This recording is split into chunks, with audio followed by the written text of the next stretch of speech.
जब भी देश के सबसे चर्चित हत्याकांड की चर्चा होती है तो वहां तंदूर कांड का जिक्र जरूर होता है। दुनिया तंदूर कांड को नैना सहनी मर्डर केस के नाम से भी जानती है। वैसे इस केस के मशहूर होने की वजह हत्या से ज्यादा हत्या के बाद लाश को ठिकाने लगाने के लिए अपनाया गया तरीका था। सुनकर आपका भी कलेजा दहल जाएगा। तारीख 2 जुलाई 1995, रात के लगभग 11 बज रहे थे। दिल्ली पुलिस के 2 जवान कांस्टेबल अब्दुल नजीर कुंजू और होमगार्ड चंद्रपाल दिल्ली के सबसे पॉश इलाकों में से एक जनपद पर गश्ती पर निकले हुए थे। जब ये लोग गश्ती कर रहे थे तभी उनकी नजर एक महिला पर पड़ी जो जोर जोर से आग आग चिल्ला रही थी। ये महिला उसी इलाके में सब्जी बेचने का काम करती थी। उस महिला की आवाज सुनकर दिल्ली पुलिस के ये दोनों जवान उस तरफ भागे तो उन्होंने देखा कि इलाके के मशहूर होटल में से एक अशोक यात्री निवास से आग की ऊंची ऊंची लपटें उठ रही थी। अब्दुल नजीर ने तुरंत आग लगने की जानकारी फायर ब्रिगेड को दे दी और खुद अपने साथी के साथ भागते हुए होटल यात्री निवास के करीब आ गए।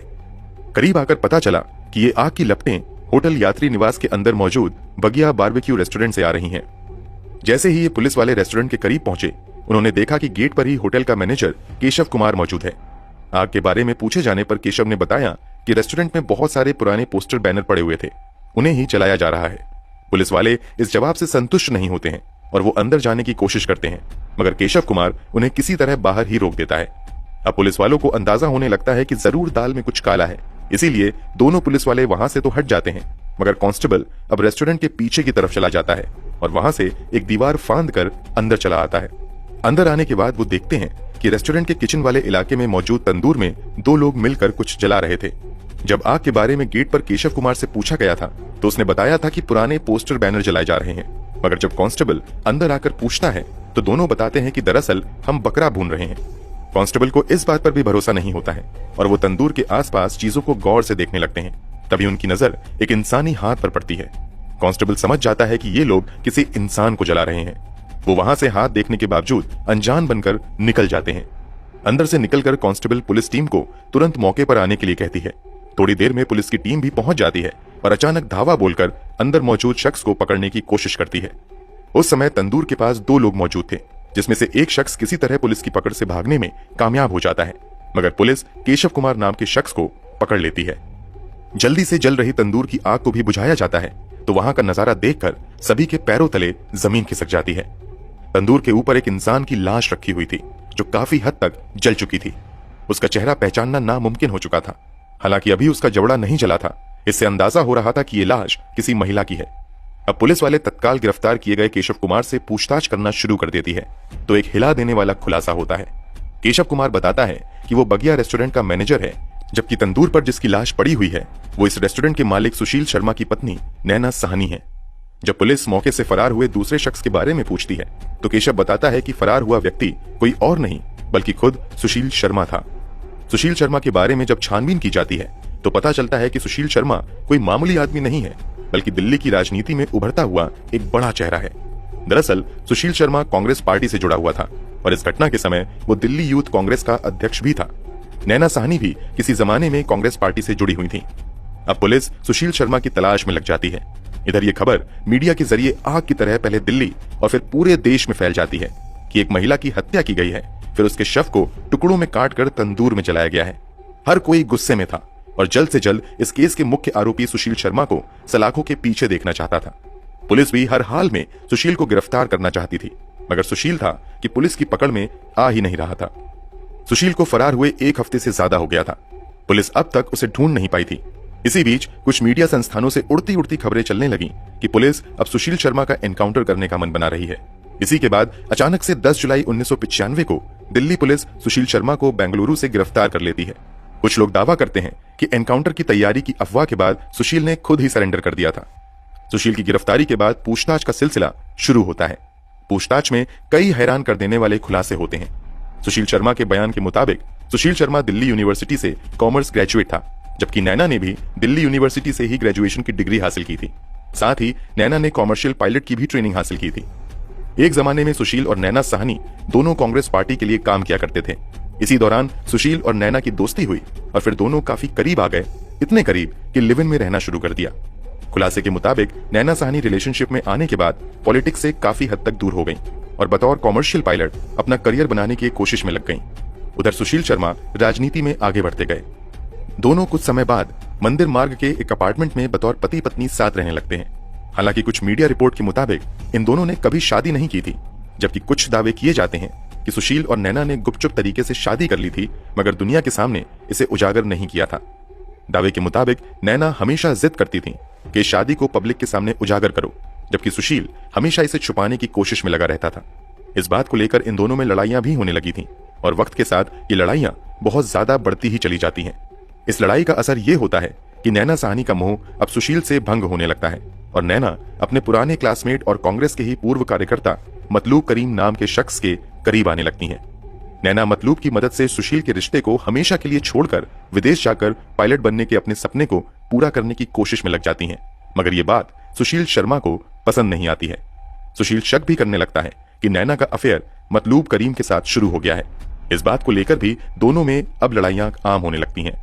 इन्हीं सब लड़ाइयों के बीच नैना और सुशील की जिंदगी चल रही थी, मगर 2 जुलाई 1995 की रात सब कुछ हमेशा हमेशा के लिए बदल जाता है। जब रात में सुशील शर्मा अपने काम से छुटकारा पाकर अपने फ्लैट पर वापस आता है कि नैना के एक हाथ में विस्की का ग्लास था तथा वो फोन पर किसी से बात कर रही थी।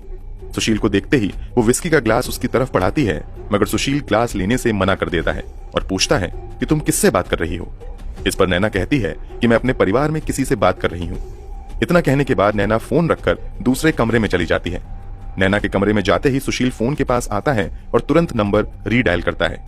दूसरी तरफ फोन की घंटी बजते ही एक इंसान फोन उठाता है और हेलो कहता है। सामने वाले के हेलो कहते ही सुशील फोन रख देता है। दरअसल सुशील को पहले से ही शक था कि नैना अब मतलूब करीम के साथ ज्यादा ही समय बिता रही है, इसलिए नैना को फोन पर बात करता देख भी सुशील को शक होता है कि हो ना हो अब भी नैना मतलूब करीम से ही बात कर रही है। इसलिए जैसे ही नैना फोन रखकर दूसरे कमरे में जाती है, सुशील तुरंत नंबर रीडायल करता है। रिंग होते ही दूसरी तरफ से जो हेलो की आवाज आई थी वो किसी और की नहीं, उसी मतलूब करीम की थी। इस बात को लेकर नैना साहनी और सुशील शर्मा में काफी लड़ाई होती है और दोनों एक दूसरे पर काफी चिल्लाते हैं। आमतौर से कहा जाता है कि इसी बहस के दौरान सुशील शर्मा ने नैना साहनी को गोली मार दी थी, मगर ऐसा नहीं हुआ था, बल्कि इस लड़ाई झगड़े के बाद सुशील शर्मा उठकर बालकनी में चला जाता है। सुशील शर्मा के बयान के मुताबिक इस झगड़े के थोड़ी देर तक दोनों शांत रहते हैं, मगर थोड़ी देर बाद नैना साहनी सुशील शर्मा से कहती हैं कि मैं आत्महत्या करने जा रही हूँ। इसके बाद नैना कथित तौर पर एक सुसाइड नोट भी लिखती हैं। इसके थोड़ी ही देर बाद बालकनी में खड़े सुशील को गोली चलने की आवाज आती है। वो भागते हुए कमरे की तरफ जाता है तो देखता है कि नैना के हाथ में उसका लाइसेंसी बंदूक है। गोली चली जरूर थी, मगर नैना को ये गोली नहीं लगी थी, वो सही सलामत खड़ी थी। सुशील शर्मा को देखते ही नैना कहती हैं कि मैं अब अपनी जिंदगी खत्म कर लूंगी। यहाँ सुशील शर्मा नैना को समझाने की कोशिश करते हैं और उसके हाथों से बंदूक ले लेता है। यहाँ पर दोनों खामोश हो जाते तो शायद बात यहीं खत्म हो सकती थी, मगर किस्मत को कुछ और ही मंजूर था। यहाँ पर बात खत्म होने की बजाय एक बार फिर से सुशील शर्मा और नैना साहनी की लड़ाई शुरू हो जाती है। इस बार बात इतनी बढ़ जाती है कि अचानक सुशील शर्मा नैना की तरफ बंदूक तानकर गोली चला देता है। पहली गोली नैना को छकाती हुई पीछे की दीवार पर लगे एसी से जा टकराती है। अभी नैना कुछ समझ पाती कि अगले ही पल सुशील शर्मा दूसरी गोली भी दाग देता है। ये गोली सीधे नैना के गर्दन में जाकर लगती है। अभी पलक झपकी भी नहीं थी कि सुशील शर्मा के बंदूक से तीसरी गोली भी निकलती है, जो सीधे नैना के सर में जाकर लगती है। 2 गोली लगते ही नैना धड़ाम से वहीं पर गिर जाती हैं। पूरा कमरा खून से भर जाता है। बकौल सुशील कुछ देर तक तो उसे समझ में ही नहीं आता कि ये क्या हो गया। फिर थोड़ी देर बाद होश में आने के बाद वो अकेले रोना शुरू कर देता है। एक तरफ उसे अपने किए का पछतावा था तो दूसरी तरफ लाश को ठिकाने लगाने की टेंशन। इस हत्याकांड को अंजाम देने के कुछ देर बाद सुशील शर्मा अपने फ्लैट से बाहर निकलकर देखता है कि कहीं किसी ने गोली की आवाज तो नहीं सुन ली है। बाहर निकलकर वो हालात का जायजा लेता है और फिर सब कुछ सामान्य पाने के बाद वो नीचे मार्केट जाता है और वहां से एक बड़ी सी पॉलिथीन बैग खरीद कर लाता है। पहले बड़ी सावधानी से नैना की लाश को पॉलिथीन बैग में डालता है और फिर उसे एक बेडशीट में लपेटकर अलग रख देता है और फिर कमरे के खून को बड़ी सावधानी से साफ करता है। इसके अलावा सुशील थोड़ी देर पहले नैना द्वारा लिखी गई सुसाइड नोट को ढूंढकर फाड़ देता है। हालांकि बाद में पुलिस इस फटे हुए सुसाइड नोट को बरामद कर लेती है। सुसाइड नोट के अंत में नैना ने लिखा था कि मेरी इच्छा है कि मेरी अंतिम क्रिया सुशील ही करें। खैर, पूरे कमरे की अच्छे से साफ सफाई करने के बाद सुशील पहले अपनी कार को ठीक अपने दरवाजे के करीब लाकर लगाता है। इसके बाद कमरे से नैना की लाश को वो उठाने की कोशिश करता है, मगर वजनी लाश को सुशील अकेले नहीं उठा पाता है और फिर रात के अंधेरे में लाश को घसीटकर किसी तरह अपनी मारुति 800 के करीब लाता है और पीछे डिग्गी में लाश को रखकर वहां से निकल जाता है। लाश को लेकर सुशील निकल तो गया था, मगर उसे समझ नहीं आ रहा था कि लाश का किया क्या जाए। इसी के बाद वो काफी देर तक इधर उधर चक्कर काटता रहता है। फिर थोड़ी देर बाद उसे एक आइडिया आता है कि क्यों ना इस लाश को नदी में फेंक दिया जाए। इसी के बाद वो लाश को लेकर दिल्ली के आईटीओ पुल पर चला जाता है। प्लान था कि आईटीओ पुल से लाश को नीचे नदी में फेंक देगा, मगर जिस वक्त वो वहां गया था पुल पर बहुत ज्यादा चहल पहल थी। अब इतनी चहल पहल के बीच अगर वो लाश को गाड़ी से निकालता तो पकड़ा जाता, इसलिए वो लाश को नदी में फेंकने का प्लान बदलकर दूसरे तरीके से लाश को निपटाने का प्लान बनाता है और सीधे अब अपनी गाड़ी लेकर अपने बगिया रेस्टोरेंट में चला जाता है। जिस समय सुशील शर्मा रेस्टोरेंट में गया था वहां काफी भीड़ थी और बड़ी संख्या में लोग खाना खा रहे थे। सुशील रेस्टोरेंट के बाहर अपनी गाड़ी खड़ी करता है और तुरंत अपने मैनेजर केशव कुमार को बुलाता है और उससे कहता है कि जितनी जल्दी हो सके रेस्टोरेंट को खाली करवाओ। जो ग्राहक बैठे हुए हैं उनसे कह दो कि खाना खत्म हो गया है और जितना भी स्टाफ है उन्हें आज बाहर खाने के लिए कह दो। इस पर केशव कुमार जवाब देता है कि अभी तो बहुत खाना बचा हुआ है और काफी लोग आराम से खा सकते हैं। इस पर सुशील शर्मा केशव से कहता है कि मैं जो कह रहा हूं जल्दी से वो करो, बहुत बड़ी मुसीबत आ गई है। सुशील की बातें सुनकर केशव कुमार तुरंत रेस्टोरेंट को खाली करवाने में लग जाता है और फिर जल्दी जल्दी कस्टमर्स को वहां से भेज दिया जाता है। स्टाफ को बाहर खाना खाने के लिए 25-25 रुपए देकर उन्हें भी भेज दिया जाता है। अब रेस्टोरेंट में सिर्फ सुशील शर्मा और केशव कुमार बचा था। अब सुशील अपने मैनेजर केशव को बताता है कि मुझसे बहुत बड़ी गलती हो गई है, मैंने अपनी पत्नी की हत्या कर दी है और अब उसकी लाश को ठिकाने लगाने में तुम्हारी मदद चाहिए। पहले तो केशव कुमार सुशील का साथ देने से मना कर देता है, मगर सुशील किसी तरह केशव को अपना साथ देने के लिए मना लेता है। इसी के बाद एक खौफनाक खेल की शुरुआत होती है। अभी अभी रेस्टोरेंट में तंदूरी रोटी बनी थी, इस कारण तंदूर जल ही रहा था। ये दोनों बड़ी सावधानी से गाड़ी से नैना का शव उतार कर लाते हैं और दोनों मिलकर उसके शव को तंदूर के ऊपर रख देते हैं। लाश यूं ही पड़ी रहती है क्योंकि तंदूर की मामूली आग उसे जला नहीं पाती है। इसके बाद सुशील केशव से अंदर पड़े रद्दी पेपर को लाकर तंदूर में डालने के लिए कहता है ताकि आग को और भड़काया जा सके। इसी के बाद केशव अंदर जाता है और पुराने कागज ले आता है।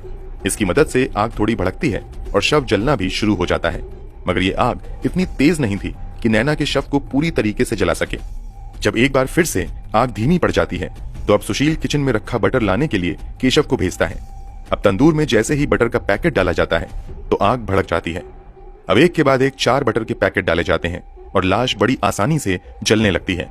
आग को और भड़काने के लिए बटर के साथ साथ और भी ज्यादा पुराने रद्दी पेपर तंदूर में डाले जाते हैं। इन दोनों का प्लान कामयाब होने लगता है। नैना का शव धीरे धीरे जलकर खत्म होने लगता है। इन सब के बीच ये लोग ध्यान नहीं देते हैं कि आग इतनी ज्यादा भड़क गई है कि आग की लपटें रेस्टोरेंट के ऊपर बाहर तक जा रही हैं। उन आग की लपटों पर बाहर एक महिला की नजर पड़ती है और वो उस आग के बारे में एक पुलिस वाले को जानकारी देती है और फिर इस पूरे मामले का खुलासा होता है। सुशील शर्मा के बयान के मुताबिक रेस्टोरेंट के अंदर पुलिस के आते ही वो वहां से भागकर दिल्ली के गुजरात भवन में अपने एक आईएएस दोस्त के पास चला जाता है। इस दोस्त को बिना कुछ बताए बहाने करके वो रात भर यहीं रुकता है और फिर अगले दिन जयपुर के लिए निकल जाता है। जयपुर से वो भागकर मुंबई जाता है। वहां से वो तिरुपति बालाजी मंदिर जाता है जहां वो अपना सिर मुंडवाता है। यहां से अब वो चेन्नई जाता है। पुलिस को कहीं से इस बात की भनक लग जाती है कि सुशील चेन्नई में है। पुलिस की एक टीम तुरंत चेन्नई भी पहुंच जाती है, मगर पुलिस के वहां पहुंचने से पहले ही सुशील शर्मा भागकर बेंगलुरु आ जाता है। पुलिस भी उसके पीछे पीछे बेंगलुरु आती है और फाइनली 10 जुलाई 1995 को सुशील शर्मा को गिरफ्तार कर लिया जाता है। 10 जुलाई की गिरफ्तारी के बाद दिल्ली डिस्ट्रिक्ट कोर्ट द्वारा सुशील को 12 जुलाई 1995 को अगले 10 दिन के लिए पुलिस रिमांड में भेज दिया जाता है। पुलिस इस केस की जांच कितनी तेजी से कर रही थी, इसका अंदाजा आप इस बात से लगा सकते हैं कि महज कुछ दिनों के अंदर यानी 27 जुलाई 1995 को ही दिल्ली पुलिस इस मामले में चार्जशीट फाइल कर देती है। 31 अगस्त 1995 से सेशन कोर्ट में इस मामले की सुनवाई भी शुरू हो जाती है। सुशील शर्मा पर नैना साहनी के मर्डर के लिए धारा 302, क्रिमिनल कॉन्स्पिरेसी की धारा 120B और सबूत मिटाने की धारा 201 के तहत मामला चलाया जाता है। इस मामले में सुशील शर्मा के अलावा उसके मैनेजर केशव कुमार और 3 अन्य लोगों को आरोपी बनाया जाता है। अगले कई महीनों तक इस केस की सुनवाई होती रहती है।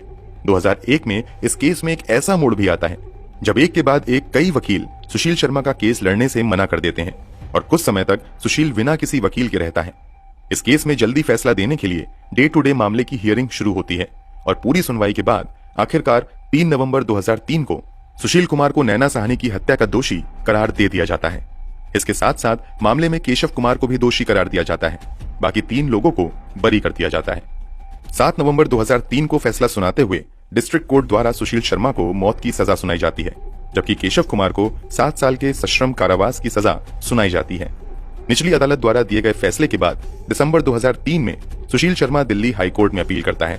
अगस्त 2006 से दिल्ली हाईकोर्ट में इस केस की डे टू डे हियरिंग शुरू होती है। लगातार सुनवाई के बाद 19 फरवरी 2007 को दिल्ली हाईकोर्ट भी सुशील शर्मा को दी गई फांसी की सजा को बरकरार रखता है। जब हाई कोर्ट से भी सुशील शर्मा को कोई राहत नहीं मिलती है तो ये 2007 में सुप्रीम कोर्ट का रुख करता है। फाइनली 2007 में सुप्रीम कोर्ट फांसी की सजा को उम्र कैद में बदल देती है। इस सजा के बाद सुशील शर्मा आगे की जिंदगी तिहाड़ जेल में बिताता है, जबकि शव को जलाने में साथ देने वाला केशव कुमार 7 साल की सजा काटकर जेल से बाहर आ जाता है। आपको जानकर हैरानी होगी कि अपनी पत्नी की हत्या की सजा काटने के दौरान जेल में सुशील शर्मा पुजारी के तौर पर काम किया करता था। सुशील शर्मा उस दौर का इकलौता कैदी था जिसे 20 सालों में एक दिन के लिए भी पेरोल नहीं मिली थी। मतलब वो एक दिन के लिए भी जेल से बाहर नहीं आया था। हालांकि 21 साल जब वो जेल में बिता लेता है तब फाइनली 2015 में पहली बार उसे कुछ दिनों की पेरोल दी जाती है। जब सुशील शर्मा जेल में 23 साल की सजा काट लेता है तो फाइनली सुप्रीम कोर्ट द्वारा उसे अच्छे व्यवहार के आधार पर 2018 में रिहा कर दिया जाता है। अब सुशील शर्मा जेल से आजाद अपनी जिंदगी बिता रहा है। इस केस में कई चीजें पहली बार भारत में देखने को मिली थी। जैसे पहली बार मर्डर के केस में आइडेंटिफिकेशन के लिए डीएनए टेस्टिंग का सहारा लिया गया था। पुलिस ने पहली बार मर्डर केस में रिकॉर्ड टाइम में चार्जशीट फाइल की थी। इस केस में शुरू में यह कहा गया था कि नैना साहनी के शव को टुकड़ों में काटकर तंदूर में जलाया गया था, मगर जांच में साफ हुआ कि शव को टुकड़ों में नहीं काटा गया था। फिर भी लाश को ठिकाने लगाने के लिए सुशील ने जो तरीका अपनाया था वो अपने आप में रूह कपा देने वाला था। दोस्तों, इस पूरे केस के बारे में आपकी क्या राय है? कमेंट बॉक्स में जरूर बताएं। अगर आपको हमारी मेहनत पसंद आई हो तो इस वीडियो को लाइक करते हुए मिलते हैं क्राइम की दुनिया से जुड़ी ऐसी ही एक और सच्ची कहानी के साथ अगली वीडियो में। धन्यवाद।